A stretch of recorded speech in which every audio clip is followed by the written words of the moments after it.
তৃণমূল কংগ্রেস সর্বশেষ যে নাটক উপস্থাপিত করেছে সেটা লিওনার্ড মেসি। আমাদের ক্রীড়ামন্ত্রী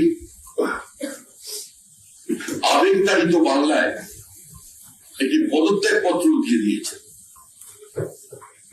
তিনি শাক দিয়ে মাছ ঢাকতে চাইছেন, সেটা যদি ঢেকেও ফেলতে পারেন কিন্তু শাকটাকে ঢাকতে পারবেন।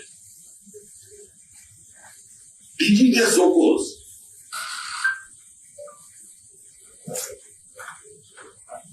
আমাদের ক্রীড়ামন্ত্রী জীবন্ত কিংবদন্তি লিথি যখন আসবেন প্রোটোকল হিসেবে, তার পাঠের তিনি ছিলেন, তার বেশ কয়েকজন লোক সঙ্গে নিয়েছিলেন। কাদের গ্রেপ্তার করা হচ্ছে? একজন অর্গানাইজারকে।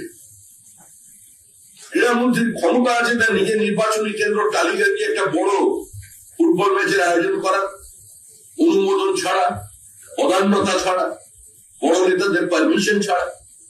আগে যাদের গ্রেপ্তার করা হয়েছে, যে বাচ্চা বাচ্চা ছেলেগুলোকে গ্রেপ্তার করা হলো, যারা টাকা দিয়ে টিকিট কিনেছে, মানে তারা যোগ্য, তারা সরকারি চাকরি করে, মাল্টিন্যাশনাল কোম্পানিতে চাকরি করেন, উচ্চশিক্ষিত ছেলে, তাদের গ্রেপ্তার করা হয়েছে, 7 দিনের জেসি হয়েছে তাদের। আর যারা এই প্রাতিষ্ঠানিক লুট করলো তারা কোথায়? মেসিকে প্রথম 25 কোটি টাকা অ্যাডভান্স কে করেছে?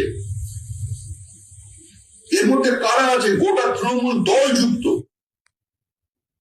শুধু একজন ক্রীড়ামন্ত্রীর পদত্যাগ করিয়ে তাকে যে নাটক করা, এবং ডিজিকে কে পরিচালনা করে?